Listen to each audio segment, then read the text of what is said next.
How's it going, guys? Welcome back to episode 2 of Gone Home. In the last episode we learned that we've just come back from a European trip. The house seems to be abandoned, or at least empty, and our sister Sam has run away somewhere. And we also finished off by seeing this obituary note about a man who could potentially have lived in this house before us. So let's continue with our exploration. I can hear. Why do they lock doors inside the house yet leave lights on? They're so dumb. Let's get some of these lights on.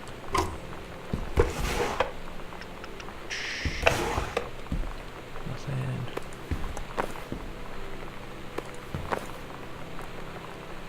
Wait a minute.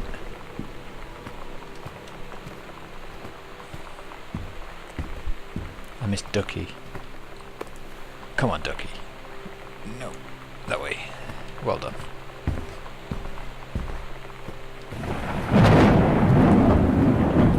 Ducky protects me from the thunderstorm. Okay, go down there for a second, Ducky. Right then, what have we got?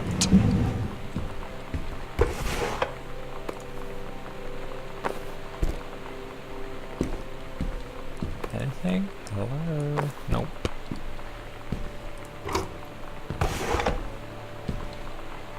Nothing. John Russell opened his eyes and saw them, the stars, twinkling as if he were lying on the grass in his family's yard in Massachusetts, even though that place was a million miles away. No, he blinked through the sleep from... I can't read apparently. No!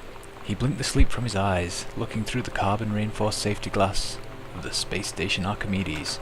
Yes, he was a long way away from home, but the future needed him. John Russell's head swam. He felt incredibly drunk, despite not having touched a drop in hours. He vomited onto his feet, his bare feet. He stared for a moment, processing his sick-flecked toenails, scanning up his bare shins, bare knees. He was completely naked. He looked up and met the eyes of a gorgeous blonde woman wearing a tight polymer fibre tunic. The fabric that strained at the seams to contain her generous bosom was emblazoned with the phrase "matter transference operator." Then he passed out. John Russell had crossed the gap in time. Only messages had passed before, but now, man, they needed him, now more than ever. Changing the past was no longer good enough. The instructions from the council had been clear. What to procure, what to construct from it, how to assemble it, so he made the machine, how to transport him bodily across time, and now he stood there on the bridge of the starship, Archimedes, commander of the vessel, because only he, who had saved the president's life twice before, could helm the naive crew to their destiny, the fate of the galaxy. Wow, he is a terrible, terrible writer. I probably wouldn't give up your J job. I wouldn't give up your J job. They say that a jack of all trades is a master of none. I have to disagree. Mastery is not a question of specialization, but sureness of purpose and dedication to craft. If you happen to be in the market for a combination LD-CD player, you'll be glad to know that Pioneer seems to share this particular... Uh-huh.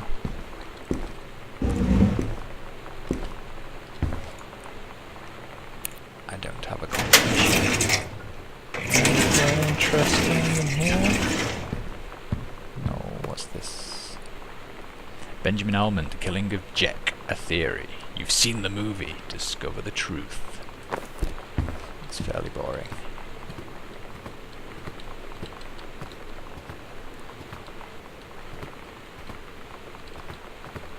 Come on, there has to be something interesting around here. What's this?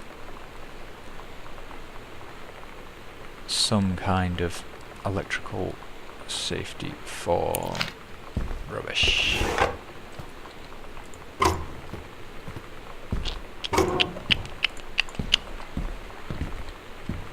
got anything else?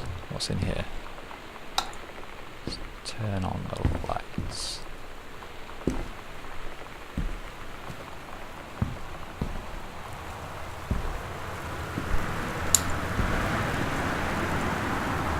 Fresh magazine. Uh-huh.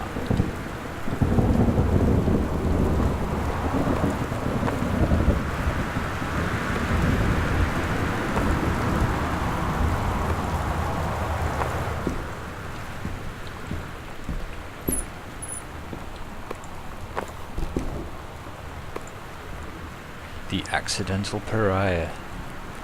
A message from our future saved the present's life once, but within the next 24 hours there'll be another attempt, and the lines of communication are down. A James Bond for today's audience.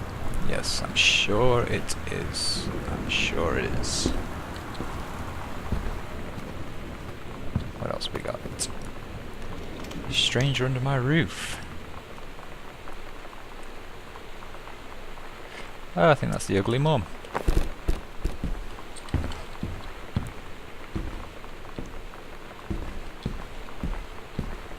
Is there anything interesting in this house? Dear Terence, David asked me to write to you regarding the reviews you've been submitting for the last few months. Frankly, they're becoming more trouble than they're worth from an editing standpoint. There's a word limit. It's your job to stay under it, not mine to cut back to it. Even then, it's becoming harder and harder to weed out the tangents and non sequiturs from the usable copy without heavy rewrites.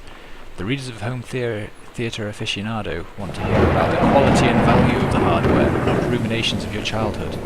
If it were up to me, I wouldn't be writing this letter. I'd just be cutting you loose. There's tons of guys half your age who would take half your rate to write stuff I could actually use. But Dave's known you for a long time, and he's the boss, so I'm giving you one more shot on his say-so. You should write him a nice note thanking him for his patience and generosity. Look through your old stuff and start submitting reviews like that again, then everyone will be happy. Brent Kurtwood. He's not a very nice man. 0451. Aha! 0451 is probably this. 0451. Booyah!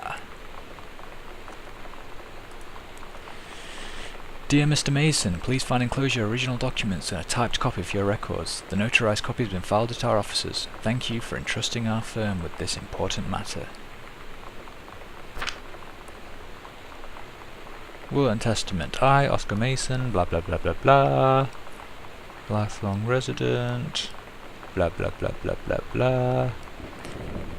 In the event that said Terence Holgrave Jr. should predecease me, then in such event the bequest to him shall fall, and the same is bequeathed to his children as ordered by age and competence as stewards of the estate.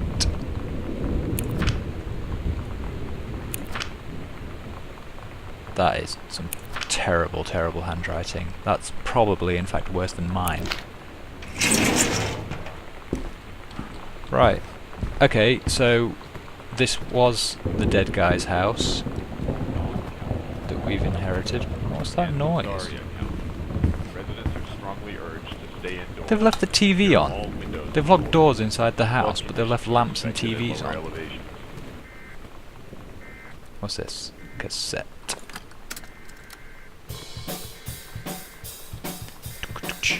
Okay, let's listen to some music whilst we... Terry, hey man, how you been? I know you're a published author and everything now, but my editor at Hi-Fi Aficionado has too much review work to go around, and he's looking for another freelancer. Naturally, I thought of you. You were saying in your cast letter how much of a pain it's been trying to find a publisher for you. For your latest work of literature, and writing stereo reviews is dead simple. Sit at home with a glass of scotch, listen to some records, and write it up how it sounds. And then get paid. I've included some examples of the mag to use.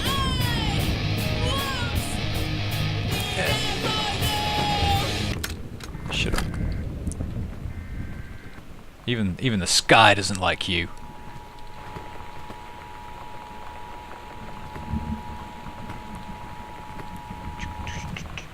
Anything? This is a severe weather warning. Anything? The Northwest Weather Service reports high winds and torrential rain conditions affecting the following counties. The heaven at the edge of the world. Samantha Greenbrier, Grade 2. Story, The Turtle People, Part 1. Captain Allegra looked off at the ocean. It went on forever, or so it seemed. Someday she'd find the edge and get to the paradise there. Then she heard a cannon fire. Boom! It was the black pirate ship. She yelled, "I thought we lost them at Horse Island." The first mate said, "Looks like you thought too soon." The black ship came up along the side. Captain Black himself came out of the deck This is a severe weather warning. of the black ship. The Northwest He yelled to Weather Captain Service Allegra, reports high winds "You never gonna find the edge. Thar ain't no paradise, and your father were a liar." Boone County, Captain Allegra Don yelled back, County, "Then why do you keep following us, you imbecile?" Astoria County. The first mate yelled out, "We'll stop you, Captain Black. We'll find the edge of the world, and you'll see her father was no liar." The battle kept going until Captain Allegra's ship got away. "Now west," she said, and the ship sailed towards the sunset. What a nice story. And better than what I could write. What we got here? Examine the book. Sam, thought this might help. Dad. Making This is a severe friends. weather warning. The Northwest Weather Service reports You know that feeling where the first moment you see someone, it's like they have a big gold star around them, and you have to get to know them? Well, there's this girl. I think she's a senior. She's usually dressed kind of punk, but sometimes I see her in this, army uniform, and she's always drawing in this notebook, looking so intense. I had no idea how I would ever, have an excuse to talk to her. Till I noticed she and her friends hang out and play Street Fighter at the 7-Eleven every day after school.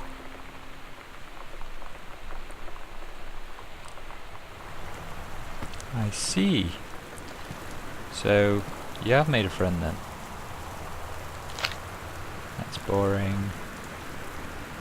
Hi Terry, enclosed. Please find Pioneer CLDD 703 unit with remote and cables. We need a half-page review for the October issue, so that gives you about 2 weeks to get us a copy for edit. Standard stuff like you gave us on CLDD 502.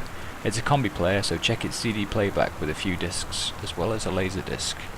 And they want us to definitely hit the signal-to-noise ratio at tossling stuff for high-end buyers. Looking forward to your take on it. Enjoy the unit, Dave. Right, so the dad is writing reviews for electrical bollocks.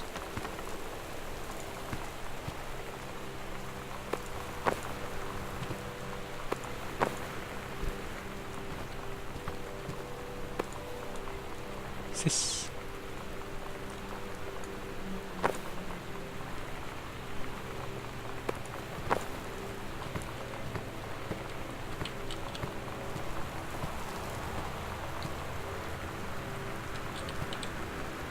Am I supposed to be able to crouch or something? Is that just something that I missed?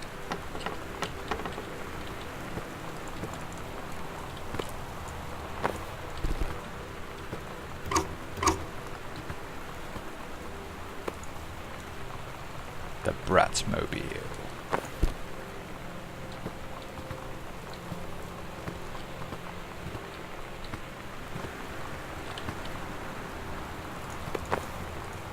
Oh no.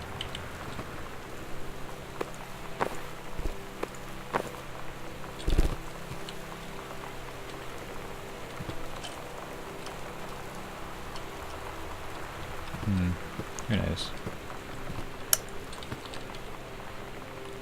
What's this? The X-Files. Right, someone's into their paranormal anyway.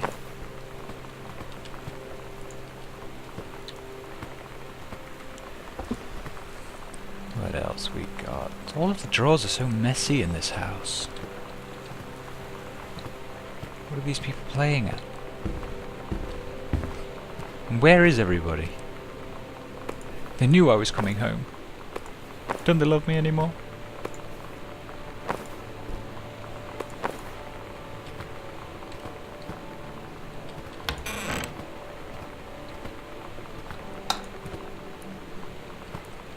This is a pretty big house.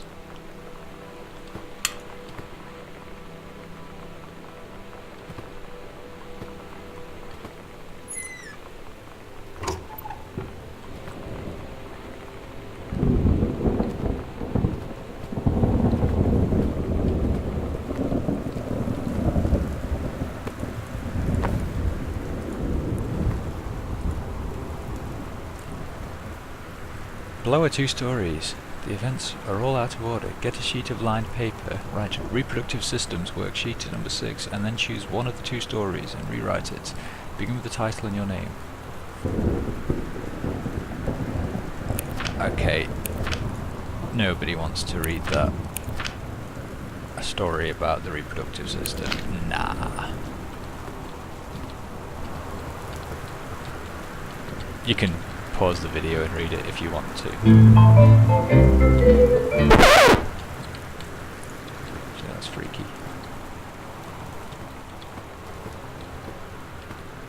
Is there anything interesting in this house? What's that? Dear Mr. Greenbrier, I write to inform you that unfortunately Mercury Books will be unable to publish a follow-up to The Accidental Prior. Despite the low sales of The Accidental Saviour, we went ahead with publication of the second book in hopes of the John Russell series catching on. However, sales of the second book have in fact been lower than those of the first, and so our stewardship of the series must end here. It's been a pleasure working as your publisher, and we wish you and John Russell the best in your future endeavours. Aww. He's an author. Writing failed novels. That's so sad. I don't think there's anything else of interest around here. What's in the closet? Samantha, please give this to your mother. Janice, thank you for having Danny over to your new home. He has missed having his friend Samantha in the neighbourhood very much.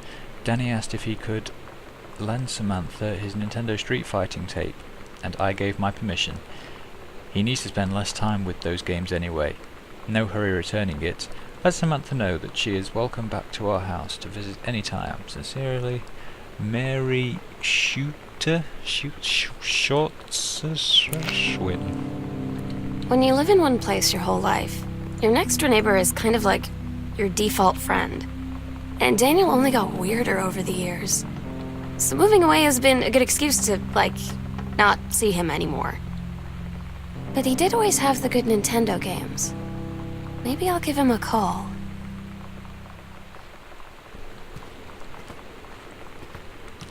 Wow, your sister really is a bitch, isn't she? God, I hate that guy, but he does have good games, so I suppose I'll keep in touch. I mean, Jesus. What have we got?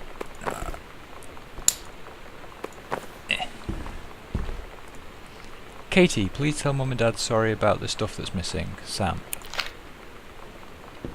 Stuff.